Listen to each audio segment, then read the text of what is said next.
Terlebih di Palestina itu semakin mulia dengan banyaknya kaum muslimin.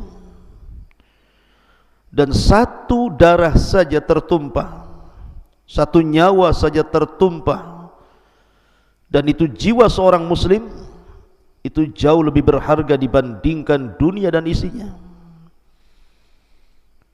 Bahkan Nabi SAW pernah mengatakan, kalau seandainya Ka'bah itu dihancurkan keping per keping sampai rata dengan tanah, itu jauh lebih ringan dosanya dibandingkan terbunuhnya seorang muslim. Karena bagaimanapun membunuh jiwa satu orang itu sama dengan membunuh jiwa satu dunia.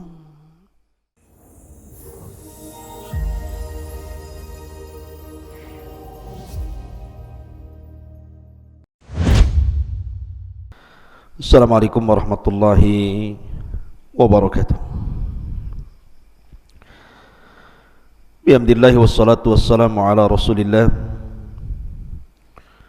wa ala alihi wa sahbihi wa mawalah wa la hawla wa la quwata illa billahi wa ba'du. Qala Allahu azza wa jalla, ya ayyuhalladzina amanu taqullaha haqqa tuqatih wa la tamutunna illa wa antum muslimun. Amma ba'du, ma'asyiral muslimin yang dimuliakan Allah subhanahu wa ta'ala. Alhamdulillah, di malam hari ini dengan izin Allah subhanahu wa ta'ala kita bisa bermuajah walaupun lewat media. Dan pembahasan di malam hari ini masih membahas silsilah duka di negeri Palestina, dan kita akan mengangkat tema Yahudi tetaplah Yahudi. Mereka mewarisi sifat buruk nenek moyang Yahudi mereka. Ma'asyiral muslimin yang dimuliakan Allah subhanahu wa ta'ala, ketika kita melihat kondisi hari ini yang terjadi pada saudara-saudara kita di Palestina, hampir setiap hari digempur oleh tentara Yahudi Israel. Kemudian tumbuh di hati kita untuk menolong saudara-saudara kita, bahkan mungkin di hati kaum muslimin satu dunia. Ketika kita meletakkan loyalitas kita untuk menolong saudara-saudara kita di Palestina, maka tidak ada kepentingan lain sama sekali, bukan karena kepentingan kabilah, tidak, bukan karena kepentingan kelompok ataupun golongan, tapi ini murni kepentingan Islam. Karena negeri tersebut adalah negeri yang suci dan turun wahyu tentang negeri tersebut. Bahkan Nabi SAW sampai mengutus Zaid, Usamah ibn Zaid, pasukan Usamah bin Zaid untuk mengarah ke Syam. Walaupun sebelum diberangkatkan Nabi SAW meninggal dunia. Terlebih di Palestina itu semakin mulia dengan banyaknya kaum muslimin. Dan satu darah saja tertumpah, satu nyawa saja tertumpah, dan itu jiwa seorang muslim, itu jauh lebih berharga dibandingkan dunia dan isinya. Bahkan Nabi SAW pernah mengatakan, kalau seandainya Ka'bah itu dihancurkan keping per keping sampai rata dengan tanah, itu jauh lebih ringan dosanya dibandingkan terbunuhnya seorang muslim. Karena bagaimanapun membunuh jiwa satu orang itu sama dengan membunuh jiwa satu dunia. Apalagi memang Nabi SAW juga pernah singgah di Masjidil Aqsa. Dalam peristiwa Isra Mi'raj, Nabi SAW singgah di Masjidil Aqsa sebelum dimakrajkan ke langit. Bahkan pernah sholat di situ. Jadi ketika kemudian kita mengecam orang-orang Yahudi Israel yang menggempur warga muslim Palestina murni ini soal agama, bukan soal yang lain. Ini soal akidah.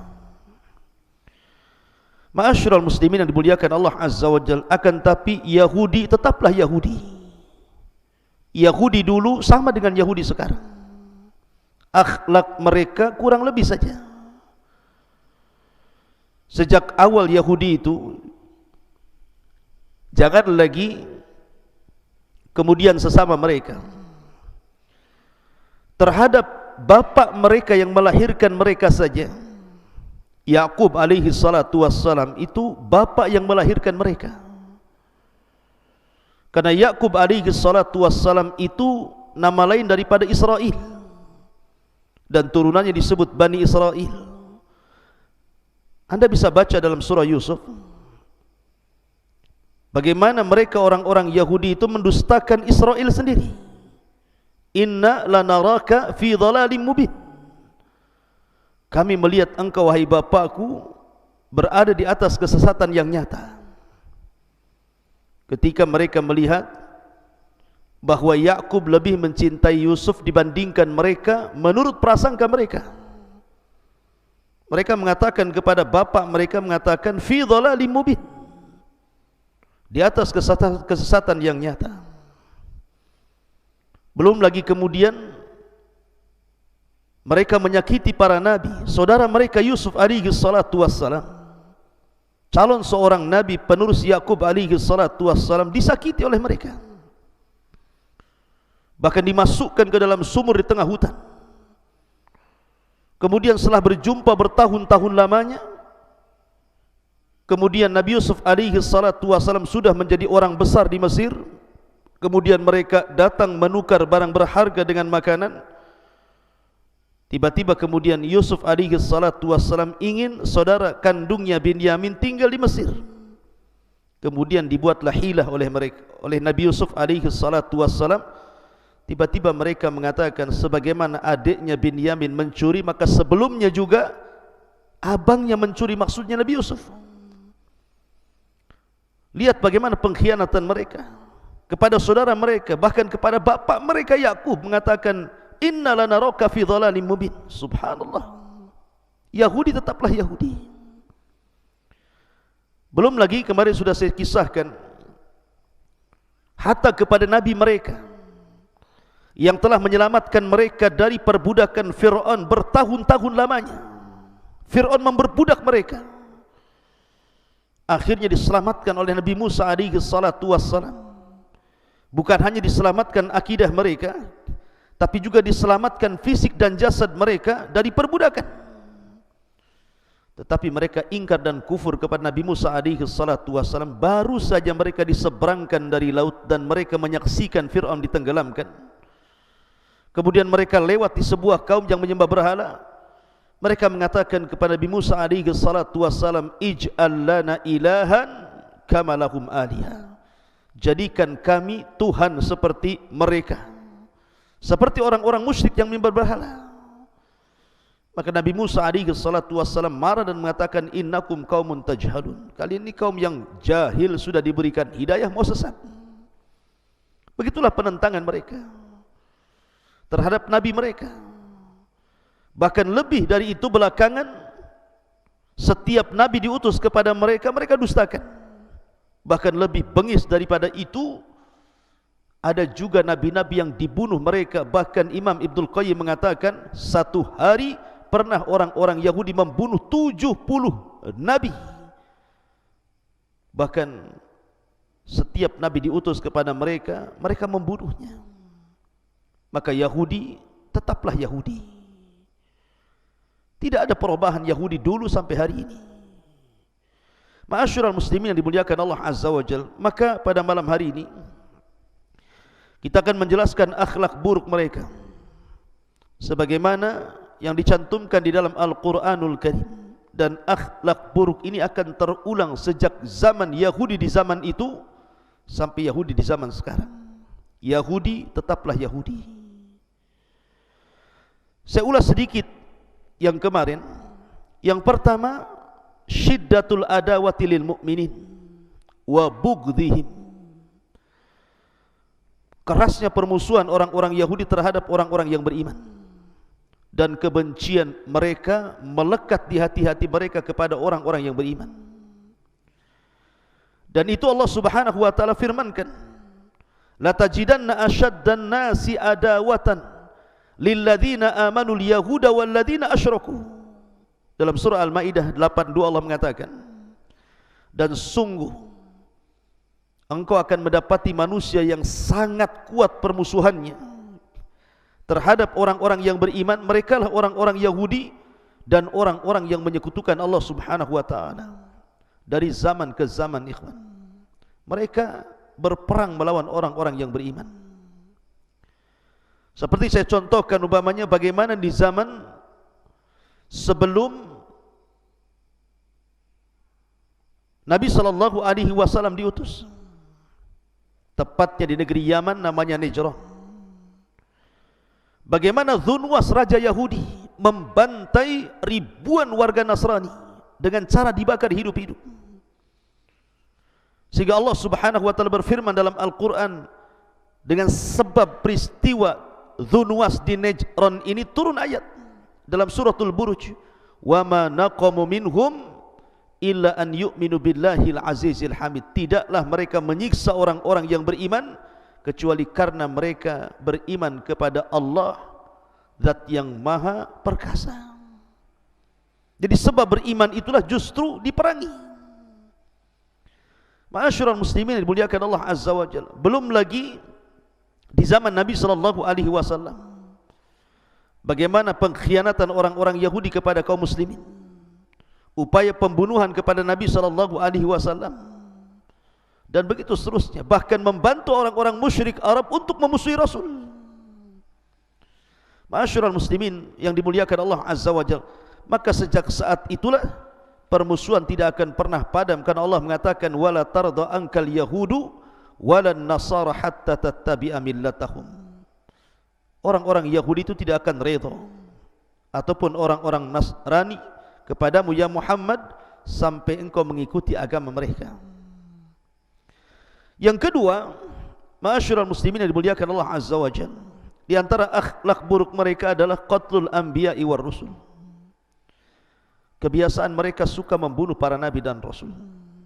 Sebagaimana saya tadi katakan, Imam Ibnul Qayyim rahimahullah ta'ala sampai mengatakan pernah satu hari 70 nabi dibantai orang Yahudi.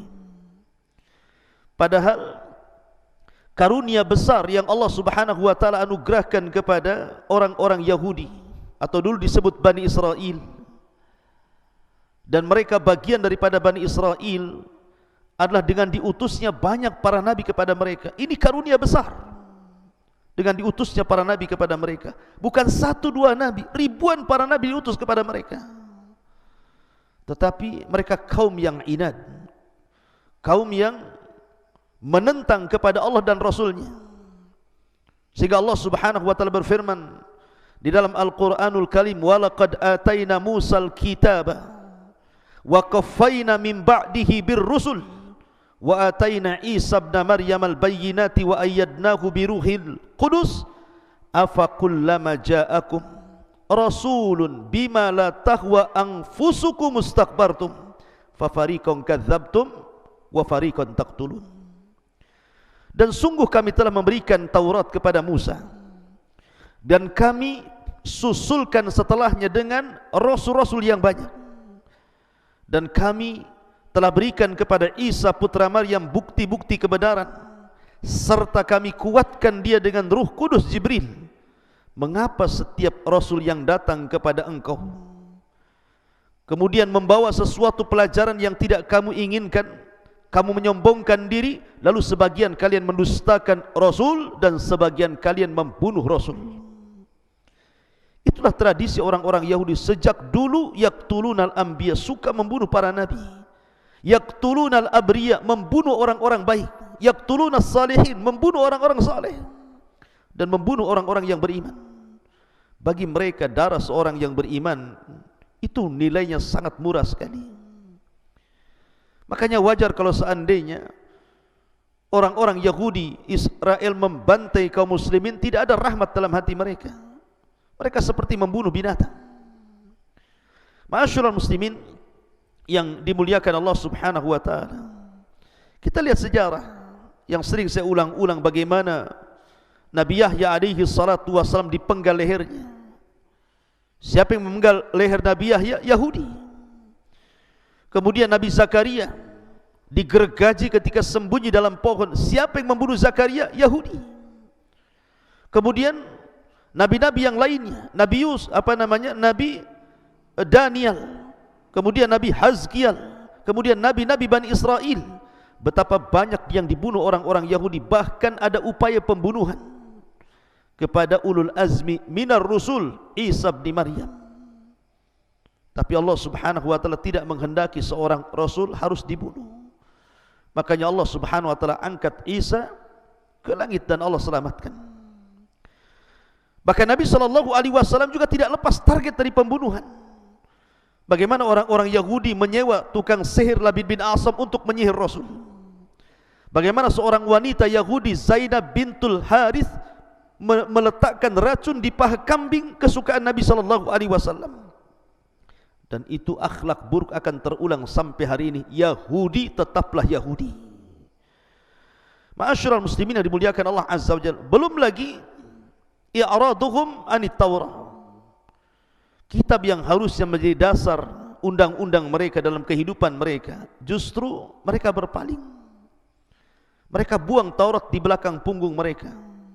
Sama sekali mereka tidak mengamalkan Taurat, bahkan cenderung merubah-rubah Taurat. Yuharrifunal kalima am mawadi. Mereka merubah-rubah isi Taurat sesuka hawa nafsu mereka. Contoh yang ringan saja, mereka mengingkari kenabian Nabi SAW. Padahal Nabi SAW dan para sahabat yang akan diutusnya, sifat-sifat mereka tertanam atau tercantum dalam Taurat. Tapi karena hasadnya mereka, kemudian mereka sampai memusuhi Jibril alaihi salatu wassalam yang menurunkan wahyu kepada Nabi SAW. Bahkan lebih daripada itu, kemudian orang-orang Yahudi berusaha untuk mengingkari kerasulan Nabi SAW dengan cara berkomunikasi dengan orang-orang musyrik Arab untuk mendustakan Nabi SAW. Dan ini akhlak yang sangat buruk mereka, meninggalkan kitab-kitab mereka. Ma'asyiral muslimin yang dimuliakan Allah Subhanahu wa taala, maka Yahudi tetaplah Yahudi. Kemudian juga di antara akhlak buruk orang Yahudi yang keempat, ittikhadul alihati wal wuqu'u fi syirki. Mereka sudah tidak lagi mengacu kepada Taurat. Karena setiap kitab yang diturunkan dari langit itu semua mengajak ke dalam tauhid. Karena tauhid itu asas dakwahnya setiap para nabi dan rasul. Kenapa Allah Subhanahu wa taala menciptakan manusia dan jin? Tidak lain alasannya untuk mentauhidkan Allah. Kenapa Allah Subhanahu wa taala mengutus para nabi dan rasul? Alasannya cuma satu, untuk menegakkan tauhid, termasuk menurunkan kitab-kitab langit, Suhuf, Taurat, Zabur, Injil, Al-Quran dalam rangka menegakkan tauhid. Tetapi orang-orang Yahudi tidak pernah mengikuti ajaran tauhid. Sehingga sebagian mereka keyakinannya sama seperti orang-orang Nasrani yang menuhankan nabi mereka. Sampai Allah Subhanahu wa taala katakan dalam Al-Qur'an, wa qalatil yahud Uzair ibnullah wa qalatin nasara al-masih ibnullah dzalika qauluhum bi afwahihim yudhahiuna qaulal ladzina kafaru qatalahumullahu anna yufakun. Berkata orang-orang Yahudi, Uzair itu anak Allah. Kenapa Uzair dikatakan anak Allah? Ceritanya begini. Dahulu ketika Palestina atau khususnya kerajaan Yahuda dibantai oleh seorang raja Babylon, Irak, namanya Bukhtun Nasr, dihancurkan sehancur-hancurnya. Tidak ada bangunan kecuali diratakannya. Bukan hanya itu, Haikal Sulaiman atau dalam bahasa kita Masjidil Aqsa. Jadi Islam menyebut Masjidil Aqsa, orang Yahudi menyebutnya Haikal Sulaiman. Itu dihancurkan sampai rata dengan tanah. Yang laki-lakinya dibantai, perempuan dan anak-anaknya dijadikan budak, dibawa ke Irak. Dan itu bertahun-tahun dihinakan seperti itu. Lah di zaman itulah muncul seorang nabi namanya Uzair. Uzair lewat di tempat kehancuran Palestina itu. Makanya Allah Subhanahu wa taala firmankan, "Au kalladzi marra ala qaryatin wa hiya khawiyatun ala urushiha." Ketika ada seorang nabi lewat melihat kota yang hancur sampai urushiha, ke akar-akarnya, bangunannya, pondasi-pondasinya itu sampai hancur lebur. Kemudian mengatakan anna yuhyillah hadhihi ba'da mautiha. Mungkinkah Allah Subhanahu wa taala mengembalikan kota yang hancur lebur seperti ini? Uzair tidak mengingkari bahwa Allah sanggup, tidak, tetapi layaknya kita melihat kota yang hancur seperti mamanya Suriah dihancurkan di Aleppo begitu, kemudian kita lihat mungkin enggak dalam 100 tahun ke depan ini bisa seperti sekarang, begitu maksudnya. Tetapi Allah Subhanahu wa taala ala kulli syai'in qadir. Akhirnya kemudian Uzair pun ketika istirahat di sebuah gua, fa amatahu Allahu mi'ata amin thumma ba'atha. Tiba-tiba Uzair ditidurkan 1 abad. Setelah itu dibangunkan setelah 1 abad. Dia tidur di waktu zuhur, kemudian dibangunkan di waktu asar. Jadi sangka dia tidur separuh hari saja. Kemudian malaikat menjelma manusia bertanya, "Kam labista?" Maka Uzair mengatakan, "Labistu yauman aw ba'da yaum." Berapa lama kau tinggal di gua ini? Kata Uzair, 1 hari atau setengah hari. Maka malaikat mengatakan, "Bal labista mi'ata amin." Engkau sudah tidur di sini selama 1 abad wahai Uzair. Akhirnya kemudian diperlihatkan kekuasaan Allah. Salah satunya adalah ketika melihat keledai. Keledai itu sudah jadi tulang belulang, namanya sudah 100 tahun. Tiba-tiba kemudian Allah Subhanahu wa taala memperlihatkan bagaimana keledai yang sudah jadi tulang belulang itu dirangkai kembali. Tiba-tiba kemudian tulangnya menyatu menjadi tengkorak keledai, kemudian daging-dagingnya datang entah dari mana-mana, kemudian melekat di badan. Jadilah kemudian keledai itu persis seperti keledai. Tiba-tiba Allah tiupkan ruh. Ketika ditiupkan ruh, keledai itu menjerit seolah-olah kiamat dibangkitkan. Dan ini Allah ingin tunjukkan kepada Uzair bahwa innallaha ala kulli syai'in qadir. Allah itu atas segala sesuatu maha mampu. Akhirnya Uzair pun pulang. Tidak ada yang kenal karena sudah 1 abad. Lah ketika kemudian dia pulang, baru tersebar kabarnya. Kemudian dia mencari papan Taurat, rupanya papan Taurat sudah hilang, entah hancur, entah dicuri, Bukhtun Nasr, wallahu alam. Tapi yang jelas bahwa orang-orang Yahudi dan Bani Israel kala itu kehilangan tuntunan mereka, kitab suci mereka. Akhirnya Uzair pun Allah ilhamkan mampu menghafal Taurat di kepalanya. Maka mulailah dia mengajarkan Taurat berdasarkan hafalannya. Subhanallah, Musa saja mengajarkan Taurat dengan membaca papan Taurat, dia sanggup menghafal Taurat di kepalanya. Dari situlah orang-orang Yahudi hulu memuji Uzair sampai mengatakan tidak mungkin Uzair hafal Taurat kecuali dia anak daripada Allah Subhanahu wa taala. Sejak itu orang-orang Yahudi mengatakan Uzair adalah anak Allah. Maka Islam mengatakan kul huwallahu ahad, Allahus samad, lam yalid walam yulad walam yakul lahu kufuwan ahad. Allah tidak dilahirkan dan Allah tidak melahirkan. Allah tidak punya pasangan dan Allah tidak punya keturunan. Karena dia ahad. Jadi orang-orang Yahudi itu sudah terbiasa dengan kesyirikan. Makanya saya katakan tadi, ketika Nabi SAW kemudian berangkat ke Hunain, tiba-tiba kemudian orang-orang yang baru masuk Islam yang terlibat dalam perang itu melihat ada pohon bidara, teringat dengan kesyirikan di masa jahiliyah yang selalu tabaruk di pohon itu. Tiba-tiba mereka nyeletuk kepada Rasul, "Ya Rasul, ij'al lana dhata anwat kama lahum dhatu anwat." Rasul, jadikan gantungan pedanglah untuk kami sebelum perang, sebagaimana orang-orang musyrik itu punya gantungan pedang untuk perang. Maka Nabi mengatakan, ucapan kalian ini persis seperti ucapan Bani Israel. Baru saja mereka diselamatkan dari perbudakan Fir'aun. Kemudian melihat sebuah kampung menyembah berhala, ingin pula berhala yang disembah itu, dan mengatakan, ij'al lana ilahan kama lahum alihah. Jadikan kami Tuhan seperti mereka, supaya kami tidak hanya menuhankan satu saja.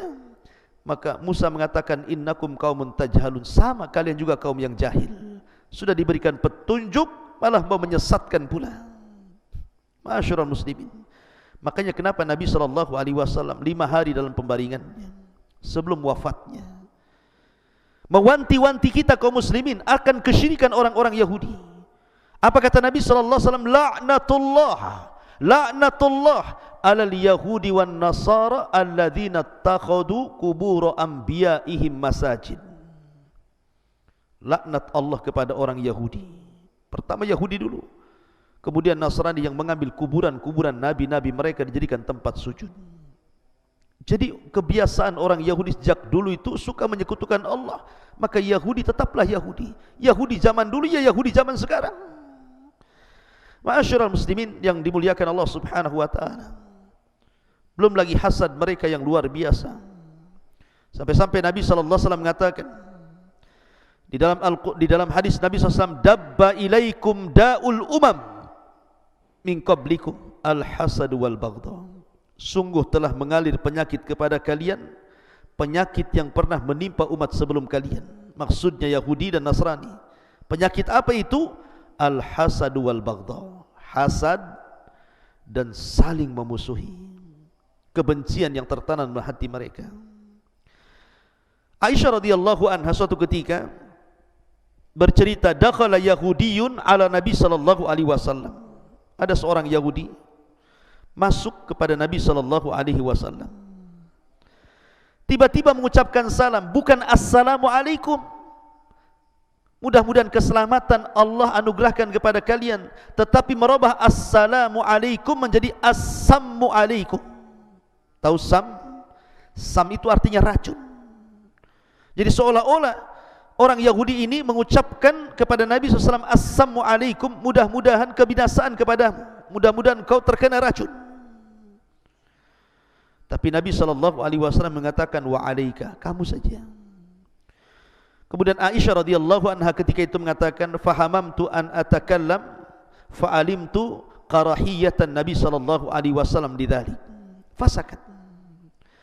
Maka Aisyah radhiyallahu anha mengatakan, aku pun berkeinginan untuk bicara soal orang itu. Kenapa dia bisa mengucapkan assammu alaikum bukan assalamu alaikum? Tapi aku melihat ada kebencian di raut wajah Nabi, maka aku pun diam. Kemudian masuk lagi besoknya orang Yahudi ini, kemudian salam lagi, mengucapkan assammu alaikum lagi, mudah-mudahan kehancuran untuk wahai Muhammad. Tapi Rasul mengatakan, wa alaika, kamu saja, sampai 3 kali berturut-turut. Kemudian ketika Aisyah radhiyallahu anha tidak sabar. Bagaimana tidak sabar? Suaminya, nabinya dihinakan seperti itu, didoakan doa buruk. Maka Aisyah radhiyallahu anha ketika mengatakan, falam asbir, dan aku pun tidak sabar. Hatta kemudian kultu, ku katakan, wa alaikassam, kata Aisyah. Jadi ketika orang Yahudi mengatakan kepada Nabi SAW, assammu alaika, Aisyah yang menjawab, assammu alaika, engkau juga yang binasa, kata Aisyah radhiyallahu anha. Bahkan ditambah, wa alaikassam wa ghadabullahi wa la'natuhu ikhwanal qiradata wal khanazir. Kata Aisyah radhiyallahu anha, saking marahnya dia kepada orang yang mengucapkan salam kepada Rasul, yang mengatakan, sungguh kepadamu kebinasaan itu, kemurkaan Allah, laknat Allah, kalian saudara-saudara kera dan babi. Kemudian Nabi SAW mengatakan kepada Aisyah, innallaha la yuhibbul fahsya walat tafahush. Ya Aisyah, Allah tidak suka menyebutkan kalimat kotor. Dari sini kemudian turun ayat dalam Al-Quranul Karim, bagaimana hasadnya orang-orang Yahudi. Wadda katsirun min ahlil kitab law yaruddunakum min ba'di imanikum kufaran hasadan min indi anfusihim. Mereka itu kaum yang hasad. Hasad karena nikmat kenabian diberikan kepada orang Arab, kepada Nabi SAW, bukan kepada kaum mereka Bani Israel. Maka mereka hasad dengan kenabian Rasul SAW.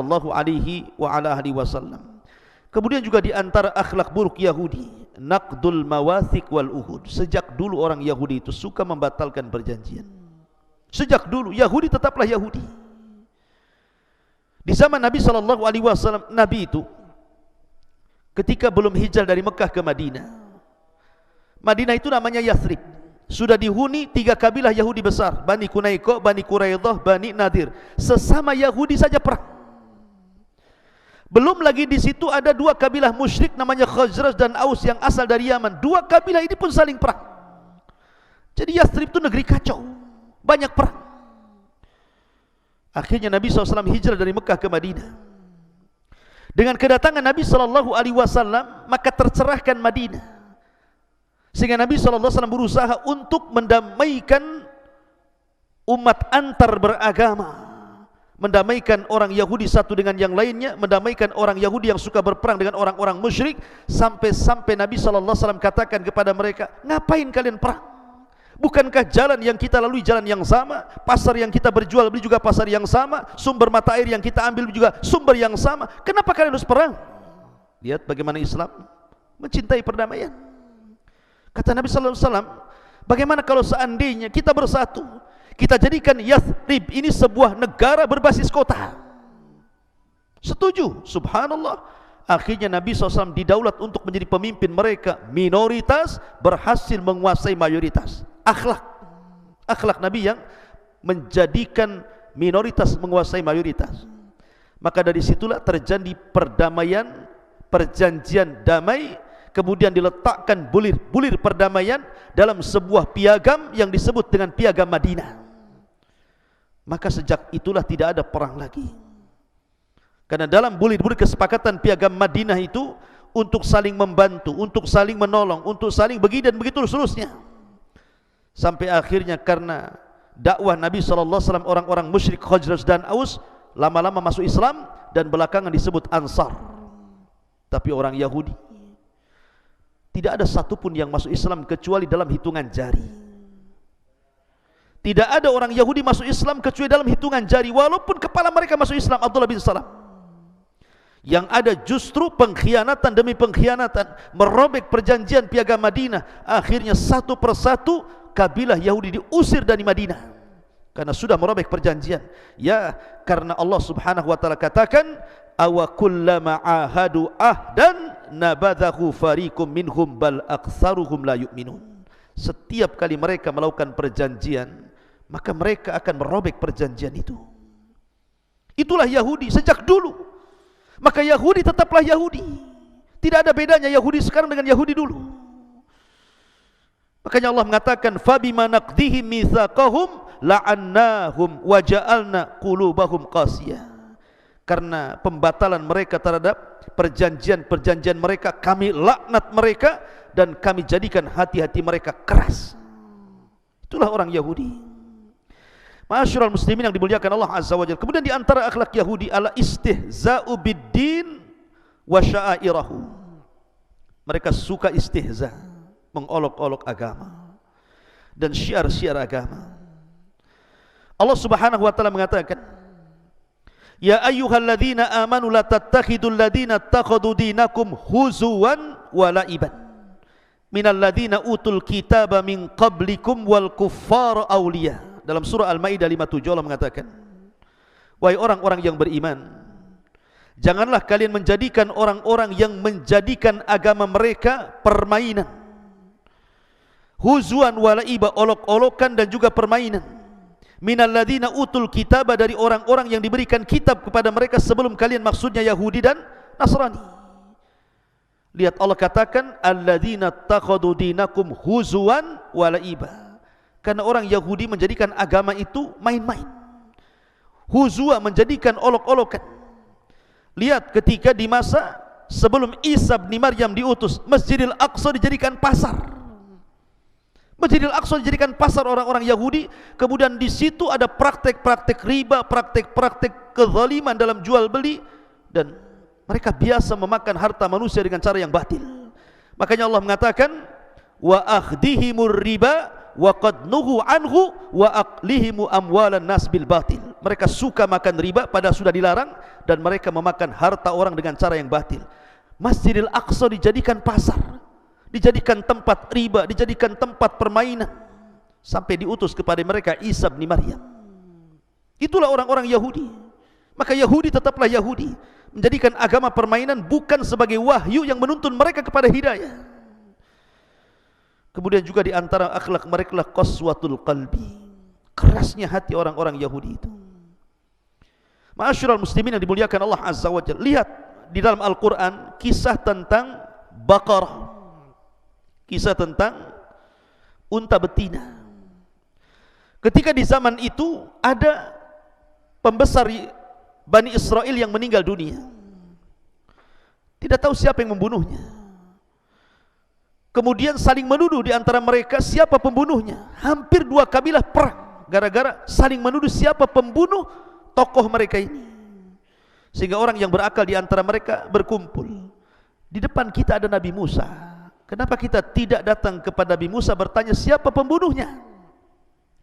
Maka mereka datang kepada Nabi Musa dan mengatakan, ya Musa, di antara kami ada pejabat yang kaya yang meninggal dunia, sehingga kami hampir perang saling menuduh siapa pembunuhnya, padahal kami tidak membunuh. Tunjukkan kepada kami siapa pembunuhnya. Mintalah petunjuk kepada Allah, tunjukkan siapa pembunuhnya.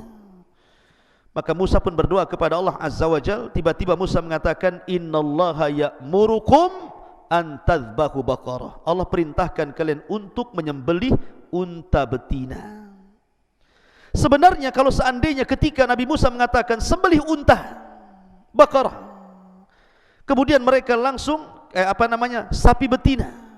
Kalau seandainya Musa memerintahkan agar kalian menyembelih sapi betina itu, langsung kemudian diamalkan, mereka tidak akan kesulitan. Karena sapi itu banyak, bisa kecil, bisa besar, bisa betina, bisa jantan, bisa yang cacat, bisa yang sehat, bisa yang dikerjakan, bisa yang tidak. Tinggal milih. Tetapi ta'annutnya mereka kepada Nabi mereka, melelahkan Nabi mereka, mereka bertanya apa warnanya, kemudian usianya berapa, kemudian sapi itu sudah dipekerjakan atau tidak, liarkah sapi, jinakkah.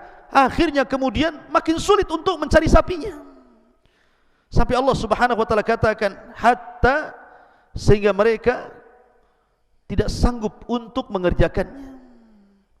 Bukan tidak ada sapinya, tetapi harganya mereka tidak sanggup membelinya, karena yang punya sapi itu Allah takdirkan seorang anak yatim yang saleh dari orang tua yang saleh dan salehah. Dia yang punya sapi itu, warnanya kuning pekat, tidak terlalu muda, tidak terlalu tua, dan setiap orang memandangnya sangat suka, dan dia tidak pernah dipekerjakan sama sekali. Malaikat datang kepada anak muda, anak yatim itu, sebentar lagi orang-orang akan datang kepadamu, akan menawar sapimu, jangan kau berikan kepada mereka kecuali seharga emas seberat sapimu. Bagaimana caranya mengumpulkan emas seberat sapi? Tapi karena itu permintaannya, maka hampir-hampir Bani Israel tidak bisa membelinya. Akhirnya mereka pun kumpulkan emas-emas mereka, kemudian setelah beratnya sama dengan sapi itu, akhirnya dibelilah sapi itu. Setelah kemudian disembelih oleh Nabi Musa alaihi salatu wassalam, kemudian bagian daging sapinya dipukulkan kepada orang mati, kemudian ditanya, man qatalak, siapa yang membunuhmu? Maka orang yang meninggal ini bangun kemudian mengatakan, fulan ibnu fulan, fulan ibnu fulan, kemudian mati lagi. Lah Bani Israel menyaksikan di mukjizat Nabi Musa ini, bisa menghidupkan orang mati dengan cara dipukul bagian daripada anggota daging sapi betina itu atas izin Allah Azza wa Jalla. Tetapi bukannya mereka kemudian terbuka hatinya. Apa yang Allah katakan? Tsumma qasat qulubukum. Tiba-tiba hati mereka mengeras. Coba bayangkan. Mereka sudah ditampakkan loh mukjizat di hadapan mereka, keras juga hatinya. Masih juga menentang nabinya, masih juga melawan nabinya, inat terhadap nabinya. Itulah Yahudi. Yahudi tetaplah Yahudi. Maka kita katakan tidak ada bedanya Yahudi sekarang dengan Yahudi dulu. Mereka suka ta'annud, qaswatul qulub, hati-hati mereka keras. Ma'asyiral muslimin yang dimuliakan Allah Subhanahu wa taala, termasuk juga su'ul adab ma Allah. Mereka itu tidak punya akhlak kepada pencipta ini. Kepada Allah saja tidak punya adab orang-orang Yahudi itu. Bagaimana bentuk kurang adabnya mereka kepada Allah Azza wa Jalla? Perhatikan Allah menggambarkan kurang adabnya orang Yahudi kepada Allah. Wa qalatil yahud yadullahi maglulah ghullat aydihim wa lu'inu bima qalu bal yadahu mabsutatan yunfiqu kaifa yasha. Orang Yahudi mengatakan tangan Allah terbelenggu. Lihat, mereka mengatakan tangan Allah terbelenggu. Kemudian mereka menuduh Allah itu bakhil karena Allah mensyariatkan zakat, sedekah, kemudian mereka mengatakan Allah bakhil katanya. Katanya Allah kaya, tapi masih memerintahkan sedekah, masih memerintahkan zakat. Berarti Allah ini bakhil. Su'ul adab. Ya. Bahkan mereka mengatakan dalam surah Al-Imran ayat 181, laqad sami'allahu qaulal ladzina qalu innallaha faqirun wa nahnu aghnia. Lihat, orang Yahudi mengatakan, sungguh Allah mendengar perkataan orang-orang Yahudi yang mengatakan Allah itu fakir, kami yang kaya. Allah fakir, kami yang kaya katanya. Mana akalnya? Masa Allah fakir, mereka kaya? Sampai-sampai kemudian mereka mengatakan Sya'bullahil Mukhtar, kami orang pilihan Allah di permukaan bumi. Siapa bilang anda pilihan Allah? Kalau memang anda pilihan Allah, anda orang-orang saleh. Kenapa anda mendustakan ayah kalian Yakub dan mengatakan inna lanaraka fi dhalalim mubin? Kenapa anda memasukkan Yusuf ke dalam jurang? Kenapa anda mendustakan Nabi Musa dan membunuh para nabi? Itulah, apakah itu Sya'bullahil Mukhtar? Makhluk pilihan Allah yang dipilih di permukaan bumi, yang membunuh para nabi dan mendustakan ajarannya. Dari mana Sya'bullahil Mukhtar? Itu prasangka kalian. Ma'asyiral muslimin yang dimuliakan. Bahkan dijelaskan di dalam protokoler mereka, Yahudi itu tidak mengacu kepada Taurat atau Talmud. Mereka pakai protokoler sendiri. Mereka mengatakan annallaha yal'ab ma'al hut, katanya Allah bermain-main dengan hut. Hut itu dengan ikan katanya. Ketika cerita Nabi Yunus alaihi salatu wassalam, mereka mengatakan Allah bermain-main dengan ikan. Kemudian mereka menyangka bahwa Allah pernah menyesal, kemudian memukul-mukul wajahnya, kemudian menangis. Laisa kamitsli syai'un wa huwas samiul basir. Allah tidak sama dengan makhluknya. Bahkan mereka mengatakan annallaha akhta, Allah pernah salah. Mana mungkin Allah pernah salah? Bagaimana mungkin mereka sekeji itu adab mereka kepada Allah Subhanahu wa taala? Wajar kalau seandainya bukan hanya sasaran itu Allah sudah jelas nih, sudah kurang ajar ya. Bagaimana mungkin mereka su'ul adab kepada Allah Subhanahu wa taala? Maka kepada setiap utusannya pun mereka su'ul adab. Mereka memfitnah Isa bin Maryam sebagai ibnu zina. Isa itu anak zina, Maryam berzina, punya anak namanya Isa. Siapa yang mengatakan? Yahudi. Kemudian juga mereka mengatakan Musa alaihi salatu wassalam bi annahu adra. Adar. Musa itu katanya penuh dengan cacat badannya. Sebagaimana sudah saya kisahkan. Jadi Bani Israel itu kalau mandi, rame-rame mereka itu. Dan Musa itu kalau mandi sendiri. Karena Musa itu nabi yang punya perasaan malu yang luar biasa. Dan al-haya, rasa malu itu tidak mendatangkan kecuali kebaikan. Akhirnya difitnah Musa itu punya penyakit. Mungkin ada borok dalam badannya, ada lepra atau apa gitu kan. Maka mereka mengejek Nabi Musa karena tidak mau mandi bersama mereka. Sampai akhirnya ketika Nabi Musa mandi, kemudian pakaian diletakkan di batu, tiba-tiba Allah hidupkan batu. Batu ini lari, dikejar Nabi Musa karena ingin mengambil pakaian di atas batu itu. Rupanya batu itu yang lari lewat kepada orang-orang Yahudi yang sedang mandi. Bani Israel yang sedang mandi. Nabi Musa mengejar batu itu dengan telanjang. Lah, orang-orang Yahudi melihat, ternyata tidak ada tubuh yang paling indah dibandingkan Musa alaihi salatu wasallam. Dari sini Rasul mengatakan, rahimallahu akhi Musa laqad udhiya katsiran fasabara. Sungguh Allah merahmati saudaraku Nabi Musa, banyak kali ujiannya tapi dia sabar. Ma'asyiral muslimin yang dimuliakan Allah Azza wa Jalla. Sampai di sini tidak. Mereka menuduh Nuh alaihi salatu wassalam bi annahu syaribal khamra, tukang mabok. Nabi Nuh dikatakan tukang mabok itu sama orang Yahudi. Kurang ajar tidak? Kemudian juga menuduh Lut zana bibnataihi, berzina dengan kedua putrinya. Menuduh nabinya berzina, naudzubillah. Bahkan mereka mengatakan Sulaiman itu sahir. Hari ini mereka ingin mencari haikal Sulaiman.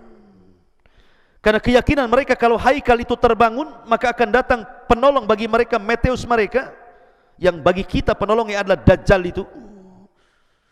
Kalau mereka melihat kilas sejarah, mereka tidak pernah beriman dengan Nabi Sulaiman.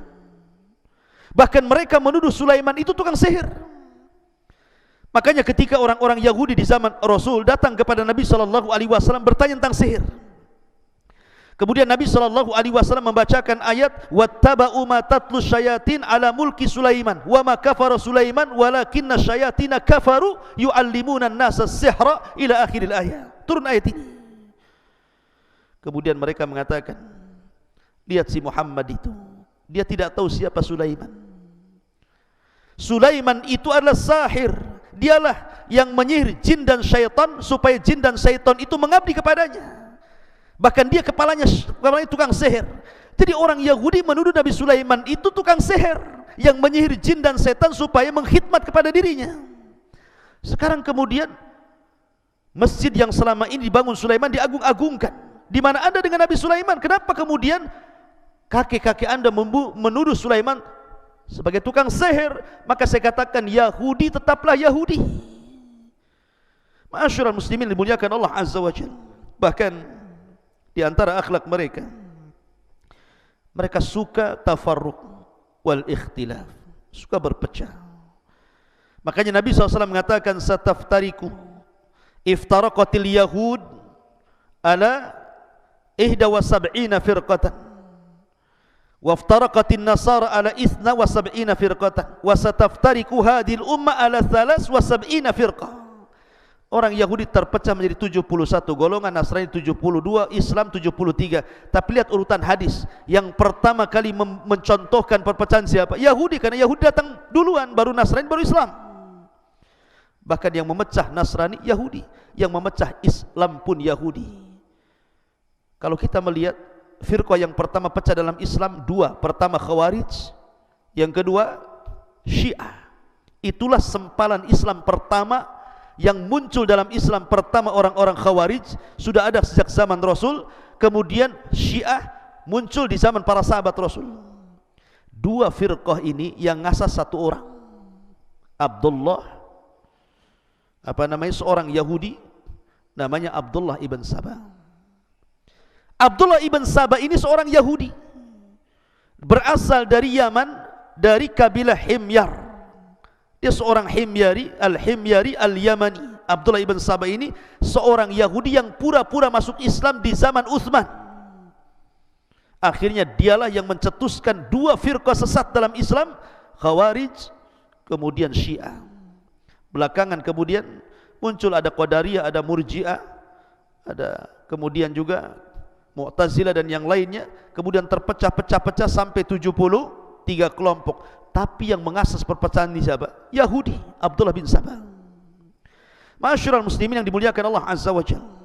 Termasuk juga di antara akhlak mereka adalah ta'annutuh wa kathratu as'ilatihim. Terlampau banyak soalan-soalan mereka yang tidak ada gunanya, seperti saya contohkan kisah Baqarah tadi. Ini di antara akhlak-akhlak buruk Yahudi. Saya katakan Yahudi tetaplah Yahudi. Mereka mewarisi akhlak buruk nenek moyang mereka. Maka Islam, ketika kita meletakkan loyalitas kepada Palestina, saya ulangi, ketika orang Yahudi berusaha menyerang kaum muslimin di Palestina, bukan karena kabilah Palestina, bukan karena kita suka atau tidak suka dengan orang-orang Palestina, bukan itu masalahnya. Tapi ini akidah din, akidah agama, soal agama.